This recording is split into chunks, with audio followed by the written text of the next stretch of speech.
السلام علیکم ورحمۃ اللہ وبرکاتہ. کیا حال ہے سب کا؟ الحمد للہ. نحمده ونصلی علی رسولہ الکریم. اما بعد فاعوذ باللہ من الشیطان الرجیم. بسم اللہ الرحمن الرحیم. رب اشرح لی صدری ویسر لی امری واحلل عقدۃ من لسانی یفقہوا قولی. رسول اللہ صلی اللہ علیہ وسلم نے فرمایا، من یرد اللہ بہ خیرا یفقہہ فی الدین. اللہ جس کے ساتھ بھلائی چاہتا ہے اسے دین کی سمجھ دے دیتا ہے. تو یہ اللہ سبحانہ تعالیٰ کی بہت بڑی رحمت ہے کہ وہ ہمیں دین سے جوڑتا ہے، دین کی محبت ہمیں عطا کرتا ہے اور دین کی سمجھ بوجھ، کیونکہ دین کی محبت اور عقیدت ایک چیز ہے.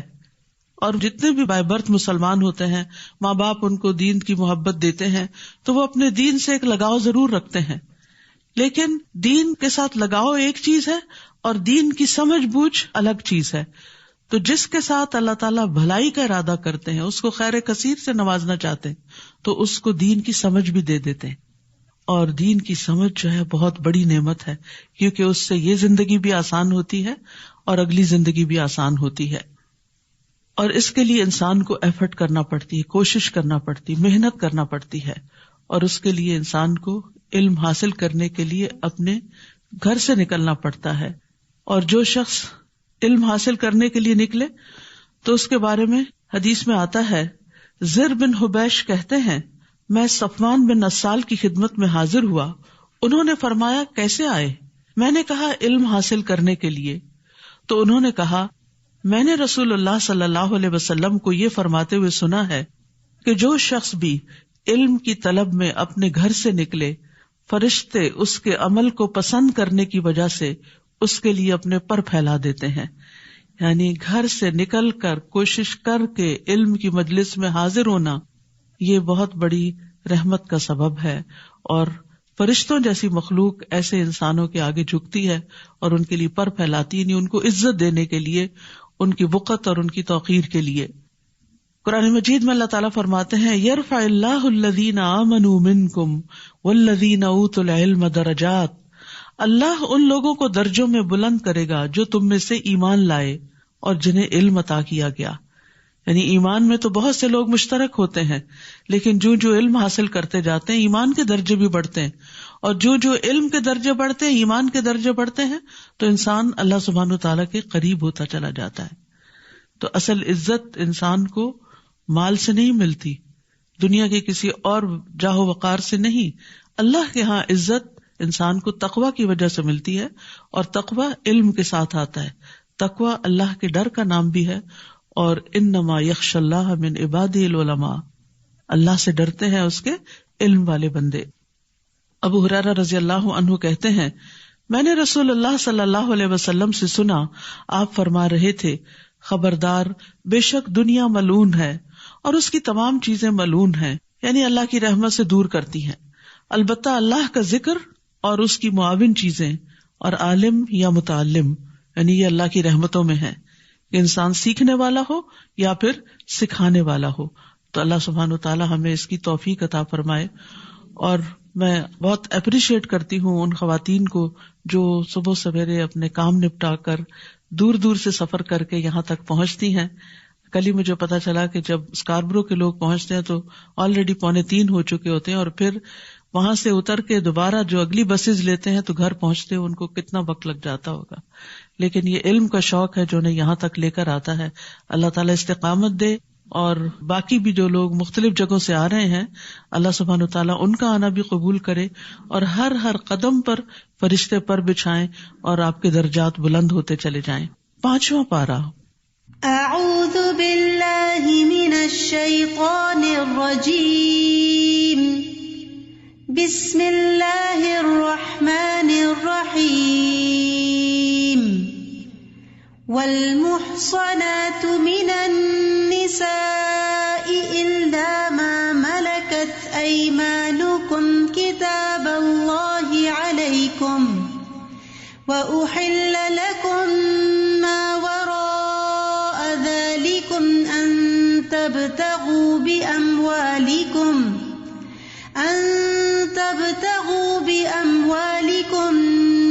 محصنين غير مسافحين فما استمتعتم به منهن فآتوهن أجورهن فريضة ولا جناح عليكم فيما تراضيتم به من بعد الفريضة إن الله كان عليما حكيما۔ شروع کرتی ہوں اللہ کے نام سے جو بے انتہا مہربان نہایت رحم فرمانے والا ہے۔ اور وہ عورتیں بھی تم پر حرام کی گئی ہیں، یعنی ان سے نکاح کرنا حرام ہے جو عورتوں میں سے شادی شدہ ہیں، یعنی پہلے سے کسی کے نکاح میں ہیں، سوائے ان کے جو تمہارے دائیں ہاتھ کی ملکیت میں ہوں، یعنی جنگ کے دوران جو خواتین غلام کی حیثیت سے آئیں۔ اللہ نے یہ حکم تم پر لکھ دیا ہے، یعنی یہ فریضہ ہے اللہ کی طرف سے کہ کسی شادی شدہ عورت سے کوئی مرد شادی نہیں کر سکتا، اور ان کے علاوہ باقی سب عورتیں تمہارے لیے حلال کر دی گئیں، بشرطے کہ تم اپنے اموال کے بدلے انہیں حاصل کرو، یعنی مہر ادا کر کے باقاعدہ ایجاب و قبول کے ساتھ قید نکاح میں لانے والے ہو، یعنی مستقل طور پر ان کے ساتھ زندگی گزارنے کی نیت رکھتے ہو، نہ کہ بدکاری کرنے والے، یعنی مال کے بدلے زنا نہیں کرو۔ پھر اس نکاح کے ساتھ جو بھی فائدہ تم ان سے اٹھاؤ تو انہیں ان کے مقرر کیے ہوئے مہر ادا کر دو، اور اس مہر کے مقرر کر دینے کے بعد باہم رضامندی سے اس میں کمی بیشی کرنے میں تم پر کوئی گناہ نہیں، یعنی مرد کے لیے لازم ہے کہ نکاح کے بعد عورت کو اس کا مہر ادا کرے، لیکن اگر اپنی خوشی سے عورت اس مہر میں سے کچھ کمی کر دیتی ہے یا اس کو معاف کر دیتی ہے، یعنی اسے جبراً معاف کروایا نہیں جاتا بلکہ خوشی سے اپنے شوہر کو کچھ گفٹ کر دیتی ہے، تو وہ اس کے لیے حلال ہے۔ تو اس میں کمی بیشی کرنے پر تم پر کوئی گناہ نہیں، بے شک اللہ بہت علم والا بہت حکمت والا ہے۔ تو یہاں سے یہ پتہ چلتا ہے کہ ایک مرد کو عورت کے ساتھ شرعی طریقے سے حلال طریقے سے رشتہ قائم کرنا چاہیے، نہ کہ غلط طریقوں سے تعلقات قائم کیے جائیں۔ اور نکاح کرنے کی اہمیت ہمارے دین میں ویسے بھی بہت ہے، کیونکہ یہ نصف دین کو مکمل کرنے کا ذریعہ ہے۔ رسول اللہ صلی اللہ علیہ وسلم نے فرمایا جب کوئی بندہ نکاح کر لیتا ہے تو وہ اپنا آدھا دین مکمل کر لیتا ہے، لہٰذا اسے چاہیے کہ باقی آدھے دین کے بارے میں اللہ سے ڈرتا رہے۔ اور جو کوئی تم میں سے آزاد مومن عورتوں سے نکاح کرنے کی وسعت نہ رکھتا ہو تو مومن لونڈیوں میں سے جو تمہارے دائیں ہاتھ کی ملکیت ہیں نکاح کر لے، اور اللہ تمہارے ایمان کو زیادہ جانتا ہے کہ اصل انسان کی عزت اور وقت اور قیمت اللہ کی نگاہ میں ایمان کے ساتھ ہے۔ تم میں سے بعض سے ہیں، یعنی لونڈی غلام بھی انسان ہی ہیں، تو ان لونڈیوں سے ان کے مالکوں کی اجازت سے نکاح کرو اور ان کے مہر انہیں معروف طریقے سے ادا کرو، یعنی اگر ایک غلام عورت سے بھی نکاح کرو گے تو مہر ادا کرنا ہوگا۔ وہ نکاح میں محفوظ ہونے والیاں ہوں، نہ کہ بدکاری کرنے والیاں اور نہ ہی چھپے دوست بنانے والیاں۔ تو جب وہ نکاح میں آ جائیں پھر اگر وہ کسی کھلی بے حیائی کا ارتکاب کریں تو ان پر پاک دامن عورتوں کے مقابلے میں آدھی سزا ہوگی۔ یہ اجازت اس کے لیے ہے، یعنی غلام عورت سے نکاح کرنے کی اجازت اس کے لیے ہے جو تم میں سے گناہ سے ڈرتا ہو، وہ کہیں زنا میں نہ پڑ جائے، حرام میں نہ پڑ جائے، اور اگر تم صبر کرو تو تمہارے لیے بہتر ہے۔ اللہ بہت بخشنے والا نہایت رحم کرنے والا ہے۔ یہاں پر لونڈیوں کے بارے میں بات کی گئی۔ بہت سے لوگوں کو آج بھی اس بات پر اعتراض ہوتا ہے، اسلام نے غلامی کو یکسر ختم نہیں کیا، لیکن ایسے بہت سے طریقے اختیار کیے کہ آہستہ آہستہ وہ ختم ہو کر رہ گئی، اور آج آپ دیکھتے ہیں کہ ایسی کوئی چیز پائی نہیں جاتی۔ لیکن اب بھی اگر کوئی ایسے مخصوص حالات پیدا ہوں تو اس زمانے میں جو اجازت دی گئی تھی اس کی بنیادی وجہ یہ تھی کہ کوئی بین الاقوامی قانون وار کیپٹیوز کے بارے میں نہیں تھا، تو جو لوگ جنگ میں پکڑے ہوئے آتے تھے ان کو بجائے اس کے کہ جیلوں میں رکھا جائے لوگوں پہ تقسیم کر دیا جاتا تھا، اور پھر ان کے حقوق ہوتے تھے جس کے بارے میں نبی صلی اللہ علیہ وسلم نے اپنے آخری دن آخری لمحوں میں جو آخری باتیں کی اس میں ایک نماز کی اور لونڈی غلاموں کے حقوق کی بات کی کہ ان کا اتنا خیال تھا آپ صلی اللہ علیہ وسلم کو۔ ایک اور اہم بات جو یہاں سے پتہ چلتی ہے وہ یہ کہ اللہ تمہارے ایمان کو زیادہ جانتا ہے. تو اس سے یہ پتہ چلتا ہے کہ ہمیں لوگوں کے باطن کا کھوج نہیں لگانا چاہیے کہ کس کا ایمان کتنا ہے اور کس کا تقویٰ کتنا ہے اور کون اللہ سے کتنا ڈرتا ہے. یہ تو سب کچھ اللہ کے حوالے کر دینا چاہیے. رسول اللہ صلی اللہ علیہ وسلم نے فرمایا مجھے اس کا حکم نہیں ہوا کہ لوگوں کے دلوں کی کھوج لگاؤں اور نہ اس کا حکم ہوا کہ ان کے پیٹ چاک کروں. تو اصل میں یہ کہ انسان کو کسی کے ساتھ بھی معاملہ کرتے ہوئے اس کے ظاہر پر معاملہ کرنا چاہیے. اور یہاں زنا کی حرمت کے بارے میں بھی بات کی گئی. محصنات غیر مصافحات ولا متخذات اخدان. نبی صلی اللہ علیہ وسلم نے فرمایا اے عرب کی ہلاکت، میں تم سے جس چیز کے بارے میں سب سے زیادہ ڈرتا ہوں وہ زنا اور مخفی شہوت ہے. اور زانیہ عورت کی دعا بھی قبول نہیں ہوتی. نبی صلی اللہ علیہ وسلم نے فرمایا آدھی رات کو آسمان کے دروازے کھول دیے جاتے ہیں اور ایک پکارنے والا آواز دیتا ہے کہ کوئی دعا کرنے والا ہے کہ اس کی دعا قبول کی جائے، اور کوئی مانگنے والا ہے کہ اسے دیا جائے، کوئی مصیبت زدہ ہے کہ اس کی مصیبت دور کر دی جائے. یعنی آدھی رات کے بعد پکار آتی ہے اور وہ دعاؤں کی قبولیت کا وقت ہوتا ہے. پھر جو مسلمان اس وقت دعا کرتا ہے تو اللہ عز و جل اس کی دعا قبول کرتا ہے، سوائے زانیہ عورت کے جو اپنی شرمگاہ کے ذریعے کمائی کرتی ہے، یعنی اپنی عزت و جسم بیچتی ہے اور مال کماتی ہے. یرید اللہ لیبین لکم ویہدیکم سنن الذین من قبلکم ویتوب علیکم واللہ علیم حکیم. اللہ چاہتا ہے کہ وہ تمہارے لیے احکام خوب واضح کر دے اور تم سے پہلے نیک لوگوں کے طریقوں کی طرف تمہاری رہنمائی کرے اور تم پر مہربان ہو، اور اللہ بہت علم والا بہت حکمت والا ہے. اور اللہ چاہتا ہے کہ وہ تم پر مہربان ہو، اور جو لوگ خواہشات کی پیروی کرتے ہیں وہ چاہتے ہیں کہ تم سیدھے راستے سے انحراف کر کے گمراہ لوگوں کی طرف خوب مائل ہو جاؤ. تو اس سے یہ پتہ چلتا ہے کہ اللہ سبحانہ تعالیٰ نے جو احکامات ہمیں دیے ہیں ان میں بظاہر کچھ پابندیاں بھی محسوس ہوتی ہیں، لیکن یہ پابندیاں دراصل آسانیاں لاتی ہیں اور بہت سی آزادیاں انسانوں کے لیے مشکلات پیدا کر دیتی ہیں. اور اللہ چاہتا ہے کہ وہ تم پر مہربان ہو. یرید اللہ ان یخفف عنکم وخلق الانسان ضعیفا. اللہ چاہتا ہے کہ وہ تم سے بوجھ ہلکا کر دے اور انسان بہت کمزور پیدا کیا گیا ہے.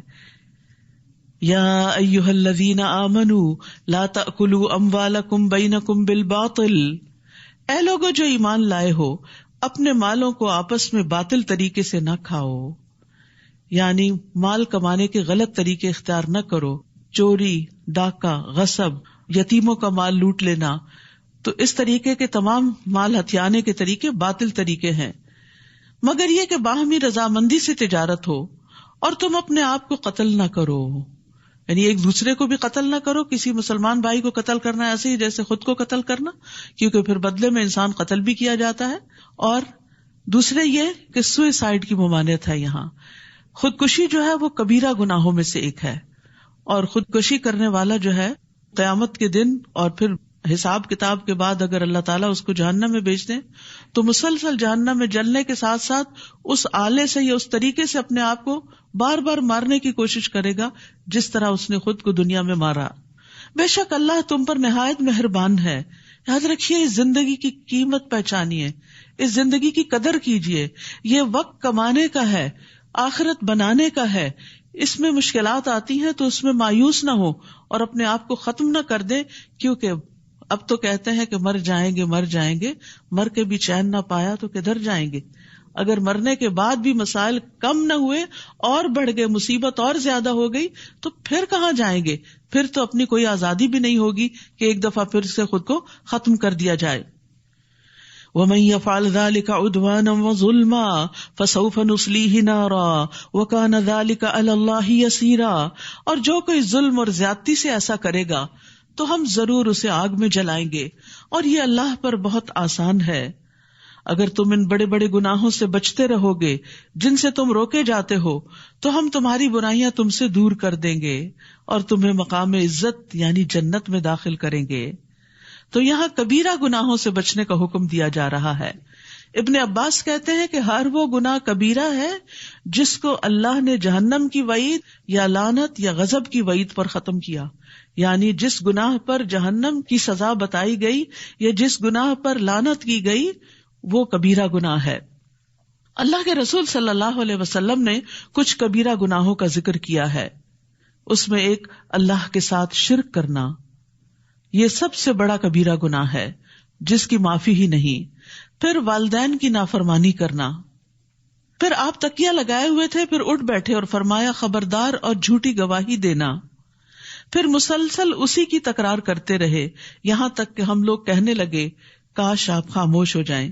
اسی طرح ایک اور روایت میں آپ صلی اللہ علیہ وسلم نے فرمایا 7 ہلاکت خیز گناہوں سے بچو۔ صحابہ نے عرض کیا اللہ کے رسول وہ کیا ہیں؟ آپ نے فرمایا اللہ کے ساتھ شریک ٹھہرانا، جادو کرنا، کسی جان کو قتل کرنا جسے اللہ نے حرام ٹھہرایا مگر حق کے ساتھ جائز ہے، سود کھانا، یتیم کا مال ہڑپ کرنا، لڑائی کے دن پیٹ پھیر کر بھاگ جانا، اور پاک دامن ایمان والی بھولی بھالی خواتین پر زنا کی تہمت لگانا، یعنی معصوم خواتین کے اگینسٹ کوئی اسکینڈل کھڑے کر دینا۔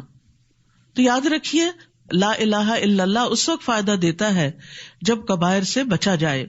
رسول اللہ صلی اللہ علیہ وسلم نے فرمایا جب کوئی بندہ خلوص دل سے لا الہ الا اللہ کہے گا اور کبائر سے بچتا رہے، یعنی کبیرہ بڑے بڑے گناہوں سے بچتا رہے گا، تو اس کے لیے آسمان کے دروازے کھول دیے جائیں گے اور یہ کلمہ لا الہ الا اللہ عرش تک جا پہنچے گا۔ اسی طرح فرائض اس وقت کفارہ بنے گے گناہوں کا جب بندہ کبیرہ گناہوں سے بچتا ہے۔ رسول اللہ صلی اللہ علیہ وسلم نے فرمایا 5 نمازیں اور ایک جمعہ سے دوسرے جمعہ تک اور رمضان سے رمضان تک اپنے درمیان سرزد ہونے والے گناہوں کے لیے کفارہ بن جاتے ہیں جب تک کہ کبیرہ گناہوں سے بچا جائے۔ یعنی ہم کہتے ہیں نا وضو کرنے سے سارے گناہ دھل جاتے ہیں اگر کبیرہ گناہوں سے بچیں گے، اسی طرح رمضان سے رمضان تک کے بیچ کے گناہ جو ہے اگلے رمضان میں معاف ہو جاتے ہیں اگر کبیرہ گناہوں سے بچیں گے۔ رسول اللہ صلی اللہ علیہ وسلم نے فرمایا اجتنبوا الکبائر وسددوا وابشروا، کبیرہ گناہوں سے اجتناب کرو اور سیدھے رہو اور خوش ہو جاؤ۔ ولا تتمنوا ما فضل اللہ به بعضکم علی بعض، اور نہ تم اس چیز کی تمنا کرو جس کے ساتھ اللہ نے تم میں سے بعض کو بعض پر فضیلت عطا کی، یعنی اللہ سبحانہ تعالیٰ نے انسانوں کے اندر اختلاف رکھا ہے، بعض کو بعض کے مقابلے میں زیادہ کوالٹیز دی ہیں، لیکن اس کا یہ مطلب نہیں کہ بعض کو بالکل محروم رکھا ہے، انہیں کچھ اور چیزوں میں خیر عطا کی ہے۔ تو ہر شخص کے کچھ اسٹرینتھس ہوتی ہیں اور کچھ ویکنیسز ہوتی ہیں، لہذا ہمیں یہ نہیں کرنا چاہیے کہ جو کسی کی اسٹرینتھ ہو اس پر انوی کریں اور اپنی اسٹرینتھ کو اس میں بھول ہی جائیں۔ مردوں کے لیے اس میں سے حصہ ہے جو انہوں نے کمایا اور عورتوں کے لیے اس میں سے حصہ ہے جو انہوں نے کمایا، یعنی اصل چیز تو یہ دیکھی جائے گی کہ تم کر کے کیا آئے ہو، نہ کہ یہ دیکھا جائے گا کہ کس کو کتنی زیادہ کون سی کوالٹیز ملی تھی، دیکھا جائے گا کہ ان کوالٹیز کو، ان اسٹرینتھس کو اس نے کس خیر کے کام میں لگایا اور اپنے لیے کیا کما کے لایا۔ اور اللہ سے اس کے فضل کا سوال کرو، بے شک اللہ ہر چیز کو خوب جاننے والا ہے۔ یعنی انسان لوگوں کو ملنے والی نعمتوں پر جلنے کڑنے اور حسد کرنے کی بجائے اللہ سے اس کا فضل مانگے کہ یا اللہ تو نے اس کو عطا کیا تو مجھے بھی عطا کر سکتا ہے، تو مجھے عطا کر۔ لیکن صرف انسان کمپیئر کرتا رہے، اپنے بچے کو کسی کے بچے کے ساتھ، اپنے آپ کو کسی اور کے ساتھ، اپنے شوہر کو کسی اور کے شوہر کے ساتھ، تو سوائے حسرتوں کے کچھ حاصل نہیں ہوگا، کیونکہ ہم ان کی صرف ظاہری کچھ خوبیاں دیکھ رہے ہوتے ہیں اور ان کے جو چھپے ہوئے عیب ہیں وہ ہمیں نہیں پتا ہوتے۔ تو اس لیے کبھی بھی یہ نہیں کہنا چاہیے کہ میرا بچہ فلاں کے بچے کی طرح ہو جائے یا میں فلاں کی طرح ہو جاؤں، نہیں، اللہ سے فضل مانگتے، یا اللہ تو اپنی نگاہوں میں بڑا کر دے اور تو اپنے فضل سے نعمتیں عطا کر دے، کیونکہ یہ حسرت جو ہوتی ہے کہ میں فلاں کی طرح کیوں نہیں، یہ حسد کی راہ ہموار کرتی ہے اور پھر دوسرے کی نعمت کے زوال کی تمنا کرتی ہے، جو کہ ایک حرام فعل ہے اور یہ دل کی ایسی کمائی ہے جس پر پوچھ ہوگی۔ اس لیے اللہ کا فضل مانگنا چاہیے۔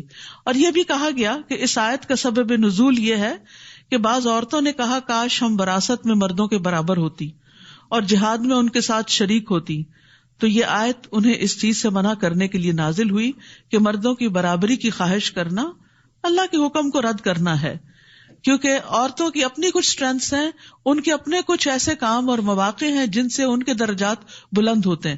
مثلاً ماں کی حیثیت سے ایک عورت کا درجہ اور مقام باپ کے مقابلے میں، مرد کے مقابلے میں 3 گنا زیادہ ہے. سب سے زیادہ حسن سلوک ماں کے ساتھ کرنے کو کہا گیا ہے. اسی طرح ماں جو بچوں کو جنم دیتی ہے اور جو دودھ پلاتی ہے اور جو تربیت دیتی ہے، اس میں جتنا زیادہ اس کا حصہ ہوتا ہے اتنا ہی زیادہ اس کا اجر و ثواب بھی ہوتا ہے. لہٰذا ایک دوسرے کے مقابلے پر رہنے سے انسان کے اندر سوائے حسرتوں کے کچھ پیدا نہیں ہوتا. اور بعض اسٹڈیز بھی اس چیز کو ظاہر کرتی ہیں کہ جب سے یہ سوشل میڈیا بہت عام ہوا ہے اور ہم صرف اپنے آس پاس کے لوگوں کو ہی نہیں دیکھتے، دنیا بھر میں بیٹھے ہوئے لوگوں کے فگرز دیکھ رہے ہیں، ان کے مال اور دولت اور کہاں جاتے ہیں، کن ریسٹورینٹس میں جاتے ہیں، کیا کھاتے ہیں، ان چیزوں نے لوگوں کا انگزائٹی اور ڈپریشن اور زیادہ بڑھا دیا ہے، کیونکہ مسلسل اپنی حالت کو ان کے ساتھ کمپیئر کرتے رہتے ہیں. تو اس چیز سے بچنا چاہیے. جہاں کسی کی کوئی خوبی، کوئی نعمت دل کو لگے، وہاں اللہ سے دعا کریں کہ اللہ تو اپنے فضل سے مجھے بھی عطا کر. اور یہ چیز انسان کے اندر ایک کنٹینٹمنٹ پیدا کر دے گی. اور ویسے بھی اللہ کی رضا پہ راضی ہونا ہی انسان کو راضی کرتا ہے. اور اس ترکے میں سے جو والدین اور قریبی رشتہ دار چھوڑ جائیں، ہم نے ہر ایک کے وارث مقرر کر دیے ہیں، اور جنہیں تمہارے عہد و پیمان نے تم سے باندھ رکھا، یعنی تمہارے حلیف، تو تم انہیں بھی ان کا حصہ دے دو. بے شک اللہ ہر چیز پر خوب گواہ ہے. الرجال قوامون علی النساء بما فضل اللہ بعضهم علی بعض.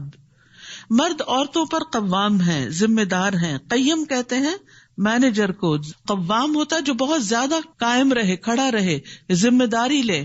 یعنی مرد عورتوں کے ذمہ دار ہیں، ان کو کما کر لا کے دینے کے اور باقی بڑے بڑے اہم اور مشکل کام کرنے کے. کہ اللہ نے ان میں سے بعض کو بعض پر فضیلت دی. اس کا یہ مطلب نہیں صرف مردوں کو فضیلت دی ہے، عورتوں کو بعض پر. بعض مرد تقویٰ میں عورتوں سے بڑھ کر ہیں اور بعض عورتیں تقویٰ اور دینداری میں مردوں سے بھی بڑھ کر ہوتی ہیں. اور اس وجہ سے بھی کہ وہ اپنے مال خرچ کرتے ہیں. یعنی اللہ نے مرد کو قوام کیوں بنایا، ذمہ دار کیوں بنایا؟ کہ اس کو کمانے کی ذمہ داری تھی اور کہا کہ وہ بیوی پر خرچ کرے. پس نیک عورتیں فرما بردار ہوتی ہیں. عورتوں کی بڑائی اور خوبی کس چیز میں ہے؟ اطاعت گزاری میں. اپنی عزت اور شوہر کے مال کی غائبانہ حفاظت کرنے والی ہیں، اس وجہ سے کہ اللہ نے ان کے حقوق کی حفاظت کی. اور وہ عورتیں جن کی سرکشی سے تم ڈرتے ہو، پس تم انہیں نصیحت کرو. اور نشوز کا یہاں معنی یہ عام چھوٹی موٹی باتوں میں ڈس ایگری کرنا نہیں ہے. اس سے مراد کسی عورت کا اپنے شوہر سے بے وفائی کرنا اور اپنے شوہر کی بجائے کسی اور کی طرف راغب ہونا. تو پھر گھر ٹوٹتا ہے، گھر کے اندر فساد ہوتا ہے، بہت بگاڑ آ سکتا ہے، آئندہ نسل متاثر ہو سکتی ہے. لہٰذا اس معاملے کو ایسے ہی چھوڑ نہیں دینا چاہیے، بلکہ اصلاح کرنی چاہیے. اصلاح کے لیے پہلا سٹیپ نصیحت ہے. نہ مانے تو بستروں میں انہیں علیحدہ کر دو، یعنی ان سے تھوڑی ناراضگی کا اظہار کر دو، ان کو اپنے سے ڈسٹینس کر دو. پھر بھی نہ مانے تو انہیں ہلکی سی مار مارو. یعنی اور اس کا یہ مطلب نہیں کہ ابیوز کیا جائے ان کو. ابن عباس یہ کہتے ہیں کہ جیسے ایک مسواک ہوتا ہے، یعنی ایک شوق دینے کے لیے کہ دیکھو تم کیا کر رہی ہو، ہوش میں آؤ، اپنے گھر اور اپنی عزت اور اپنی نسلوں کی حفاظت کرو. یعنی اس کو اپنے ٹریک پہ واپس لانے کے لیے. اور نبی صلی اللہ علیہ وسلم نے واضح طور پر فرمایا کہ تم میں سے بہترین کبھی بھی نہیں ماریں گے عورتوں کو. یعنی یہ ایک صرف سولوشن بتایا گیا ہے انتہائی ایکسٹریم کیسز میں، بالکل ایسے ہی جیسے آپریشن یا سرجری کی ضرورت ہوتی ہے انتہائی ایکسٹریم کیس میں، کہ جب کسی دوا سے کسی پھوڑے کا علاج نہیں ہوتا یا کسی چیز کا، تو پھر اس کو کاٹ کے الگ کیا جاتا ہے. پھر اگر وہ تمہاری اطاعت کرنے لگیں تو ان کو ستانے کا کوئی راستہ تلاش مت کرو. یعنی عورتوں کو ستانا نوبل مردوں کا کام نہیں ہوتا. بے شک اللہ بہت بلند، بہت بڑا ہے. اگر تم عورت کو کمزور سمجھ کے اس پہ ظلم کرو گے تو اللہ تم سے بڑا ہے، وہ تم سے پوچھے گا. اور یہاں نیک بیوی کی جو خوبیاں بتائی گئیں وہ کیا ہیں؟ رسول اللہ صلی اللہ علیہ وسلم نے فرمایا دنیا فائدے کی چیز ہے اور دنیا کی بہترین متاع نیک عورت ہے. رسول اللہ صلی اللہ علیہ وسلم نے فرمایا 4 چیزیں خوش بختی کی علامت ہیں: نیک بیوی، کھلا گھر، نیک ہمسایہ، اچھی سواری. اور 4 چیزیں بدبختی کی علامت ہیں: برا ہمسایہ، بری بیوی، تنگ گھر اور بری سواری. اور یہاں نیک خواتین کی ایک خاص خوبی بتائی گئی کہ وہ شوہروں کی غیر موجودگی میں شوہر کی عزت، گھر بار، مال، اولاد کی حفاظت کرنے والی ہوتی. یعنی جو چیزیں ان کی کسٹڈی میں ہیں ان کی ٹیک کیئر کرتی ہیں. رسول اللہ صلی اللہ علیہ وسلم نے فرمایا بہترین بیوی وہ ہے جس کی طرف تم دیکھو تو تمہیں خوش کر دے، اسمائلنگ ہو، ہیپی ہو، ہر وقت شکوے شکایتیں نہیں، ہر وقت منہ بسور کے اور ناراضگی کا اظہار نہیں کرنا، ہر وقت تھکے تھکے نہیں نظر آنا، اور جب تم کسی بات کا حکم دو تو بجا لائے، اور تمہاری غیر موجودگی میں تمہارے مال اور اپنی ذات کی حفاظت کرے۔ رسول اللہ صلی اللہ علیہ وسلم نے فرمایا، بہترین عورتیں اونٹوں پہ سوار ہونے والی ہیں وہ قریش کی نیک عورتیں ہیں، یعنی اس زمانے میں جو سب سے بہترین عورتیں تھیں ان کی بات کی گئی۔ چھوٹے یتیم بچوں پر سب سے زیادہ مہربان ہیں، یعنی اگر شوہر فوت بھی ہو جائے تو اپنے بچوں کی خاطر اپنی زندگی قربان کر دیتی ہیں، اور اپنے خامدوں کے مال کی زیادہ حفاظت کرنے والی ہیں۔ تو یہ دو چیزیں، اولاد اور مال کی حفاظت کرنا، یہ عورت کی ذمہ داری ہے، اور شوہر سے ضد میں آ کے بچوں کی پٹائی کر دینا، یا پھر یہ کہ مال کو بے وجہ ضائع کرنا کہ مجھے پرواہ نہیں، ٹھیک ہے اور کمائے اور خوار ہو، میں اپنا بدلہ اس طرح چکاؤں گی، تو یہ نیک عورتوں کا کام نہیں ہوتا۔ اگر آپس کے کچھ ایشوز ہوں ایک دوسرے سے، یعنی کہ کچھ چیزیں اختلافی ہوں، تو ان کو بیٹھ کر سلجھا لینا چاہیے، سالو کر لینا چاہیے، نہ کہ ایک دوسرے کو نقصان دینا اور گھر بار اور نسلوں کو نقصان دینا۔ یہ پھر جہاں ظلم ہوگا جو بھی کرے گا اللہ اس کو پوچھے گا۔ پھر فرمایا، اور اگر تمہیں ان دونوں میاں بیوی کے درمیان شدید اختلاف کا ڈر ہو، یعنی نہیں سالو ہو رہے ایشوز، آپس میں نہیں ریزالو ہو رہی مشکلات، تو پھر کیا کرو، تو ایک منصف اس مرد کے گھر والوں میں سے اور ایک منصف اس عورت کے گھر والوں میں سے مقرر کر لو۔ اگر وہ دونوں اصلاح چاہیں گے تو اللہ ان دونوں کے درمیان موافقت پیدا کر دے گا۔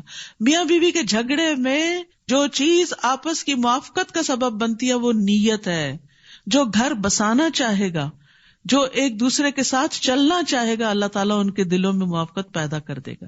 لیکن اگر بسنے کی نیت نہیں ہے، بسانے کی نیت نہیں، اور پیچھے سے بھی اکسایا جا رہا ہے، کوئی ضرورت نہیں رہنے کی، واپس آ جاؤ، ہمارے پاس کمی نہیں ہے، ہم تمہارا خیال رکھ سکتے ہیں، تو پھر کیا ہوگا، پھر گھر نہیں بنتے۔ سب سے پہلے تو یہ کہ مرد اور عورت دو مختلف چیزیں، یہی بہت بڑا اختلاف ہے۔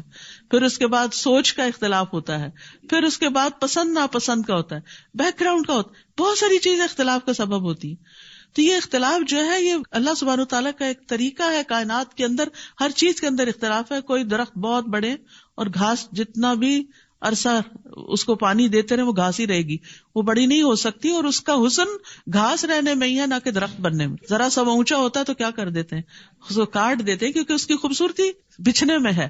تو اسی طرح ہر ایک کا مختلف رول ہوتا ہے سوسائٹی کے اندر۔ تو اس لیے انسان کو اصل چیز یہ کہ بنا کے رکھنے کی نیت اور ارادہ رکھنا چاہیے، تو اللہ سبحانہ تعالیٰ بھی آسانیاں پیدا کر دیتا ہے۔